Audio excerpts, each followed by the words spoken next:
বিষয়টি আমি দেখব। এসএসসি 26,000 মামলায় রাজ্যকে আশ্বাস প্রধান বিচারপতির, ফিরবে সবার চাকরি। আবার শুভেন্দু, আবার নবান্ন অভিযান এবং আবার সেই ছাত্র সমাজ। এবার 21শে এপ্রিল দাবি চাকরি থেকে মহার্ঘ ভাতা। নারদারচর বনাম অসভ্য সংবাদ। কল্যাণ সৌগতের বাগযুদ্ধে সরগরম রাজ্য। ওয়াকফ বিল প্রত্যাহারের দাবিতে পুলিশের গাড়িতে আগুন, জঙ্গিপুরে ধুন্ধুমার। শুভেন্দুকে মধ্যবাড়ি যেতে শর্ত সাপেক্ষে অনুমতি হাইকোর্টের। মিছিলে ইসরায়েলের পতাকা ব্যবহার করার অভিযোগ, অর্জুনের বিরুদ্ধে এফআইআর স্যামের। বড় স্বস্তি মমতার, সুপার নিউমেরারি পদ তৈরিতে সিবিআই তদন্তের নির্দেশ খারিজ। চাকরি চাইতে গিয়ে জুটল লাঠিপেটা, এমনই দৃশ্যের সাক্ষী হলো শহর। চাকরি বাতিল ইস্যুতে জেলায় জেলায় ডিআই অফিস ঘেরাওয়ের ডাক দিয়েছিলেন চাকরিহারারা। সেই দাবি মতো কসবায় ডিআই অফিসের সামনে চাকরিহারাদের বিক্ষোভ চলে। সেই সময় পুলিশের সঙ্গে ধস্তাধস্তি হয় বিক্ষোভকারীদের। এদিন বিক্ষোভের শুরুতেই গোল বাঁধে।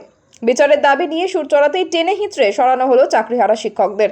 তবে পিছু হটেননি চাকরিহারারা। নিজের দাবি তুলে ধরতে ব্যারিকেড টপকে ডিআই অফিসের ভিতরে প্রবেশের চেষ্টাও করেন তারা।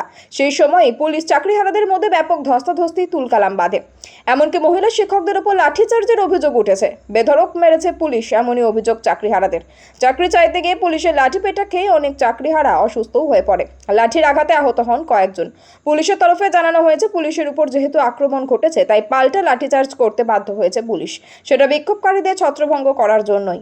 এমনটাই লালবাজারের তরফে জানানো হয়েছে। শিক্ষকদের অনেকেরই মন্তব্য, নিরস্ত্র চাকরিহারা শিক্ষকদের কিভাবে এমন অত্যাচার করা যায়। কসবার ডিআই অফিসের মধ্যে বেশ কয়েকজন শিক্ষক অসুস্থ হয়ে পড়েছিলেন।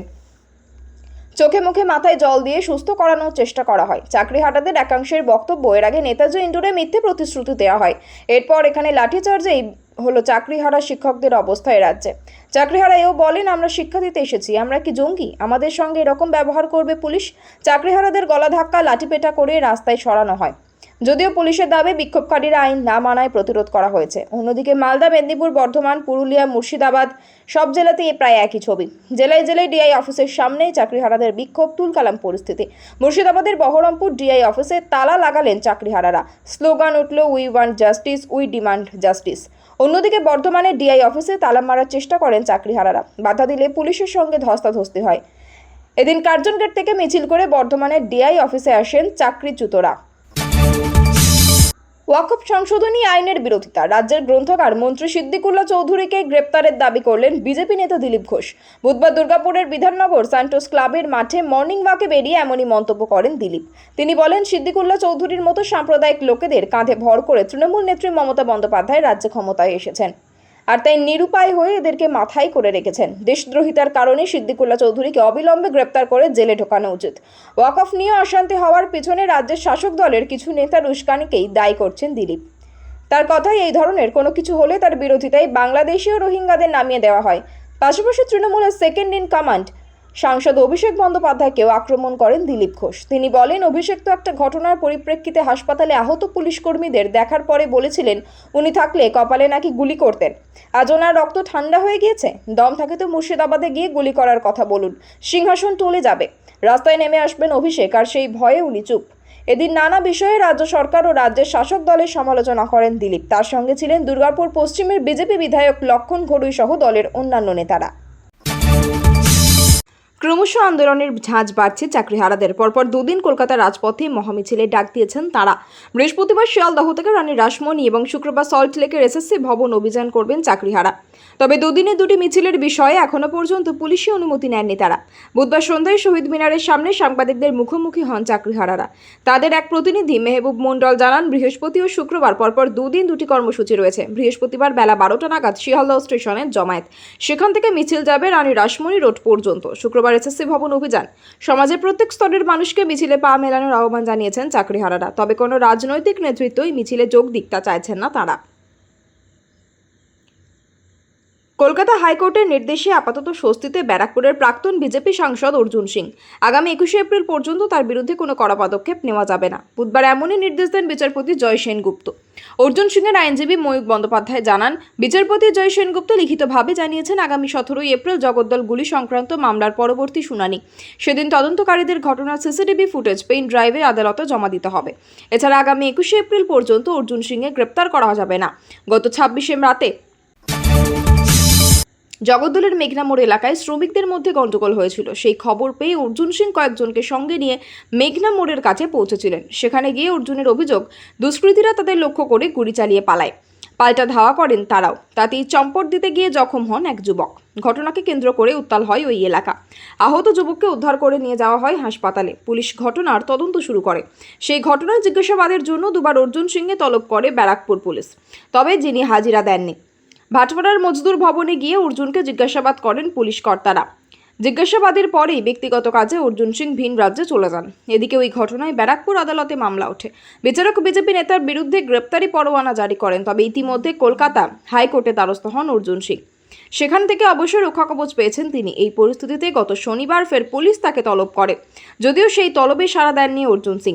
তিনি সাফ জানিয়েছিলেন আদালতের নির্দেশ ছাড়া রিভলভার জমা দেবেন না। এবার হাইকোর্টেও মিলল স্বস্তি। স্ত্রী সন্তানের কথা গোপন করে বিবাহ বহির্ভূত সম্পর্কে জড়িয়েছিলেন যুবক। প্রেমিকার কানে যেতেই ভয়ঙ্কর কাণ্ড। ভরা রাস্তায় প্রেমিকাকে জুতো পেটা করলেন প্রেমিকা। আচমকা এই দৃশ্য দেখে হতবাক পথ চলতিরা। চাঞ্চল্যকর ঘটনাটি ঘটেছে বোলপুরে। জানা গিয়েছে বেলঘরিয়ার বাসিন্দা ওই যুবক। স্ত্রী সন্তান নিয়ে সংসার, তবে কাজের সূত্র থাকতেন বোলপুরে। শ্রমিকের কাজের সূত্র ধরেই এক মহিলার সঙ্গে প্রেমের সম্পর্ক তৈরি হয় তার। দিব্যি চলছিল তাদের প্রেম।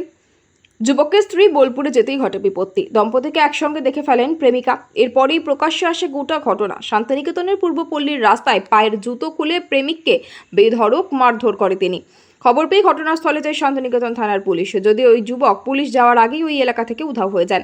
ওই মহিলা জানিয়েছেন তিনি পুলিশে লিখিত অভিযোগ দায়ের করবেন, তবে শেষ পাওয়া খবর অনুযায়ী এখনও থানায় অভিযোগ দায়ের হয়নি।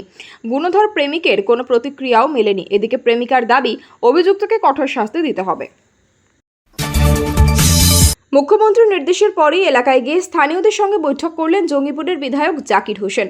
কোনো প্ররোচনায় পা না দিয়ে শান্তি বজায় রাখার আবেদন করেছেন তিনি। জাকির জানিয়েছেন ওয়াকফ নিয়ে আন্দোলন হবে, দল আছে, আমরা আছি। অনুরোধ জানাচ্ছি কোনো প্ররোচনায় পা দেবেন না, শান্তি বজায় রাখুন। ওয়াকফ সংশোধনী আইন প্রত্যাহারের দাবিতে গতকাল মঙ্গলবার উত্তপ্ত হয় মুর্শিদাবাদের জঙ্গিপুর। তা জানতে পেরে জাকিরকে এলাকায় গিয়ে শান্তি ফেরাতে পদক্ষেপ গ্রহণ করতে বলেন মুখ্যমন্ত্রী। তারপর আজ বুধবার স্থানীয়দের সঙ্গে বৈঠক করেন জাকির। বৈঠকের পর তিনি বলেন, আমরা প্রতিবাদ করব। মুখ্যমন্ত্রী মানুষের পাশে আছেন, আমরা কাছি। কোনো দরকার হলে আমাকে বলুন, কিন্তু কোনো প্ররোচনায় পা দেবেন না, শান্তি বজায় রাখুন। এদিকে গতকালের পর আজ বুধবার দফায় দফায় উত্তপ্ত হয়ে ওঠে মুর্শিদাবাদ। সকালে সুতি এলাকায় সড়ক অবরোধ করেন স্থানীয়রা। পরে পরিস্থিতি নিয়ন্ত্রণে আনে পুলিশ।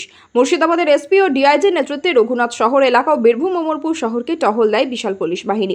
থমথমে রয়েছে গোটা এলাকা, যদিও পুলিশ জানিয়েছে পরিস্থিতি এখন নিয়ন্ত্রণে।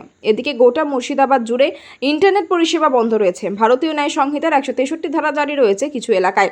পরিস্থিতির উপর কড়া নজর রাখছে প্রশাসন। সুপ্রিম কোর্টের রায়ে চাকরি হারিয়েছেন 26,000 জন। শীর্ষ আদালত স্পষ্ট জানিয়েছে পুরো প্রক্রিয়ায় কারচুপি হয়েছে। বিশ্বাসযোগ্যতা নিয়েও প্রশ্ন তুলেছে সুপ্রিম কোর্ট। বুধবার সুপ্রিম রায়ের বিরুদ্ধে জেলায় জেলায় বিক্ষোভ করছেন চাকরিহারারা। তার মধ্যে স্কুল সার্ভিস কমিশনের চেয়ারম্যানের সঙ্গে দেখা করে যোগ্য অযোগ্যদের তালিকা তৈরি করার সময় বেঁধে দিলেন প্রাক্তন বিচারপতি তথা বিজেপি সাংসদ অভিজিৎ গঙ্গোপাধ্যায়। আগের দিনেই শিক্ষামন্ত্রী ব্রাত্য বসুর সঙ্গে দেখা করে নিজের প্রস্তাব চিঠির আকারে জমা দেওয়ার কথা জানিয়েছিলেন। সেই সূত্রেই এদিন সকালে এসএসসি চেয়ারম্যান সিদ্ধার্থ মজুমদারের সঙ্গে দেখা করেন অভিজিৎ গঙ্গোপাধ্যায়। প্রায় আধ ঘন্টা ধরে তিনি চেয়ারম্যানের সঙ্গে কথা বলেন। সেখান থেকে বেরিয়ে অভিজিৎ বলেন, আমি সিদ্ধার্থ মজুমদারকে বলেছি আপনাদের কাছে যে মিরর ইমেজ আছে সেই মিরর ইমেজ প্রকাশ করুন, যোগ্য এবং অযোগ্যদের একটি তালিকা তৈরি করুন, তা সুপ্রিম কোর্টের কাছে আপনারা জমা দিন। তিনি সদিচ্ছা প্রকাশ করেছেন। এরপরেই হুঁশিয়ারি দিয়ে অভিজিৎ বলেন, 2 দিনের সময়সীমা বেঁধে দিলাম, তার মধ্যে যদি চেয়ারম্যান তালিকা প্রকাশ না করেন সেক্ষেত্রে কিভাবে তালিকা প্রকাশ করতে হয় তা আমরা বুঝে নেব। যোগ্যদের পাশে রয়েছি আমরা। তারা মুখ্যমন্ত্রী মমতা বন্দ্যোপাধ্যায় দুর্নীতির জন্য চাকরি হারালেন, তাদের জন্য আমরা শেষ পর্যন্ত লড়ব। আমার মনে হয় যোগ্য প্রার্থীদের জয় হবে। এদিকে এদিন অভিজিৎ গঙ্গোপাধ্যায় যখন এসএসসি চেয়ারম্যানের সঙ্গে সাক্ষাৎ করার সময় জেলায় জেলায় ডিআই অফিসে বিক্ষোভ করেন চাকরি হারা শিক্ষক শিক্ষিকারা। সেই ঘটনায় কসবা সহ আরও কিছু জায়গায় শিক্ষক শিক্ষিকাদের ওপর লাঠিচার্জ করার অভিযোগ উঠেছে পুলিশের বিরুদ্ধে। এ নিয়ে বেজায় ক্ষুব্ধ হন অভিজিৎ। তিনি জানিয়ে দেন রাজ্য সরকারের এই আচরণের পর আর তিনি সদিচ্ছা দেখাতে চান না। তার বক্তব্য, সরকার শিক্ষকদের সঙ্গে এই ধরনের আচরণ করে যখন সদিচ্ছা দেখাতে চান না, তখন তাদের তরফেও সদিচ্ছা দেখানোর মানে হয় না। এরপরই তিনি জানিয়ে দেন ব্রাত্য বসুর সঙ্গে দেখা করার জন্য যে চিঠি নিয়ে ভবনে যাওয়ার কথা ছিল আর তিনি সেখানে যাবেন না।